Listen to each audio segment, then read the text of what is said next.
keeps the score. We talked about the cognitive or the thought elements and components of trauma, but we don't realize that the biggest part of what we're experiencing is happening biologically and genetically.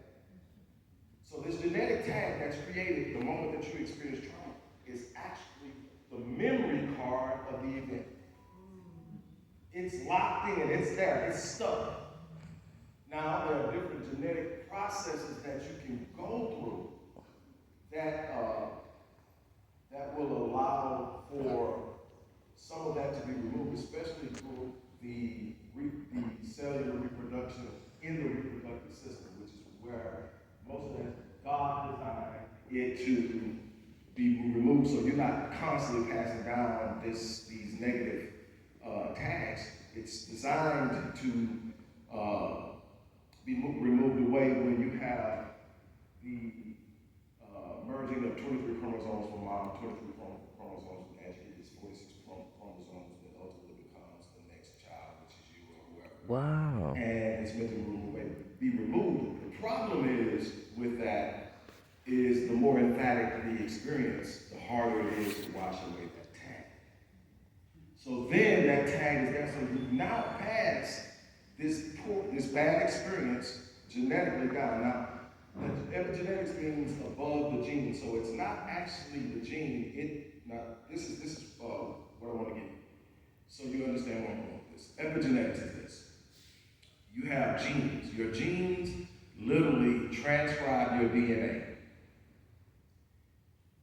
Then, depending on what nerve or what cell it is, whether it's an eye cell, an intestinal cell, a brain cell, it transcribes the DNA. And in your DNA, it's the information for every cell in your body, what it's supposed to do. What your eye color will be, what your hair color will be, what height you're going to grow, your temperament, how you approach it. All of these things that are biologically predetermined is done through this DNA. This DNA is yours and yours only. Now what happens is with this is when you have an epigenetic tag, it influences the way the gene transcribes, reads, interprets, and executes the information from the DNA. So then your gene can say, okay, I am an immune gene. I fight cancer. I fight viruses.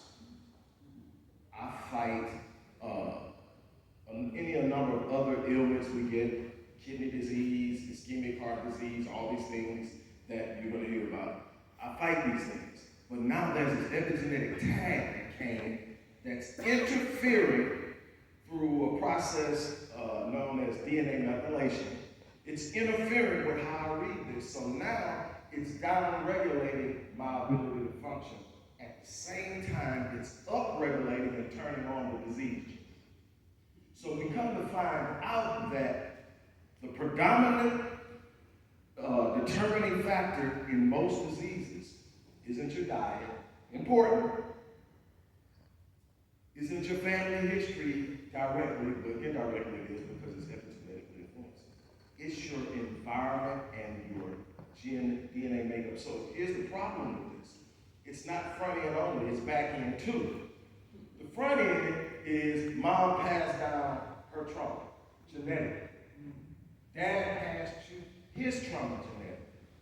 Now there's this thing called psychological resilience. What does that mean? That means that if I have a high psychological resilience, I can go through bad things and still be mentally okay. The problem is, the more bad things I go through, the more my resilience is worn, and the more that I'm more likely to be traumatized by something. So if you ever wonder why some people are traumatized by the same event and other people aren't, it's the psychological resilience level of the person at the time of the event. Also, we know that a person tends to be less traumatized when they execute the power of participating in their salvation. In other words, a shooter walks into the room, the person that starts grabbing people and getting them out, the person that does something, the person that tackles them or whatever, even if they get shot, they're less likely to be traumatized than the person that hides in the corner. And we're still looking into all the factors in that, but what it finds out is just simply put, when you exercise exercise any action to deliver yourself from something that you're not satisfied with, that's power. And so we understand that. But in this thing that you have, now you sit up and you say, okay, we're passing it down genetically, but we're not done yet. What does that mean? Because I'm inheriting trauma, it's as if I already experienced the trauma. So now I have a low psychological resilience so that when I do experience something negative, I'm more likely to be traumatized by this, more likely to have a negative impact on me. I'm less likely to be able to effectively respond to it, and it's going to be a problem. I ain't even done. Then here comes the situation. Environmental stressors. And this is why it's so important. If I leave you with anything today, please listen to this particular part of this. There's this thing in the epigenetic field called adverse childhood experiences.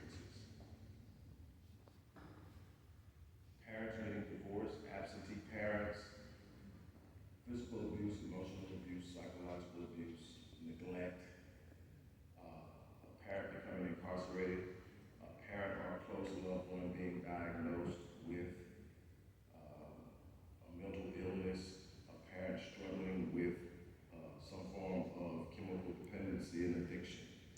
Those are the top ones. Each one of those that I named represents 1/8 or 1 point. Research tells us that average child experience is anywhere from birth to 17 years old. And it tells us that a child with 4 ACEs is 12 times more likely to attempt suicide. And these situations, I'm not talking about while they're a child. I'm talking about this extends through their lifetime. So long after they're an adult, they move into a better situation. The genetic imprint of the experiences they had as children are following them. So 2.5 times more likely to develop ischemic heart disease, the #1 killer in America. 2.5 times more likely to develop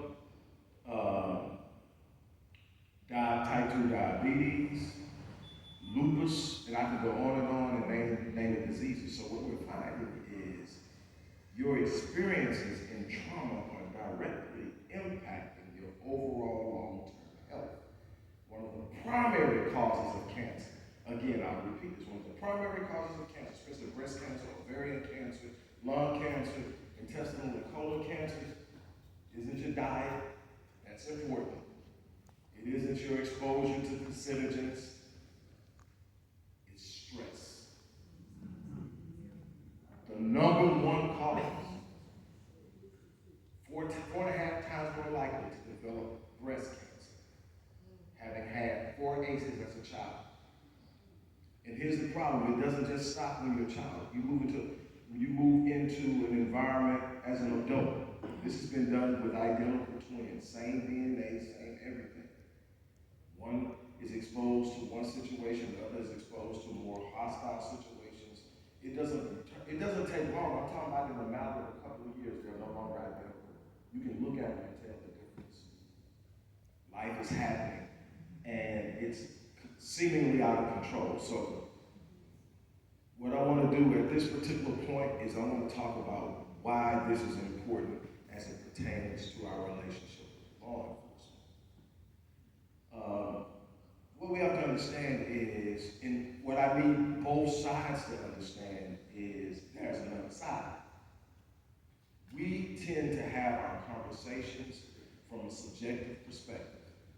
I only see it from what I'm experiencing, what I see, and what I know.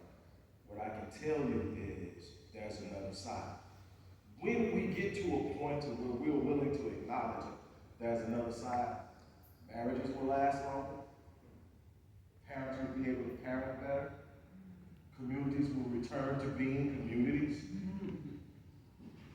and we will create wholesome environments to where we can literally be able to build and grow. We cannot talk about the big lifting when you can't talk about the big lifting when your back is hurt.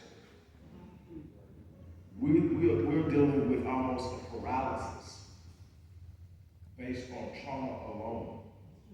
I'm studying, I'm looking at it, I'm seeing most people are operating out of a trauma response. Back to the analogy. Say, for instance, physically. Physically, it's easy to understand. You can picture it. Somebody walks up and hits you in the shin with a bat. They broke your leg. You know it. You go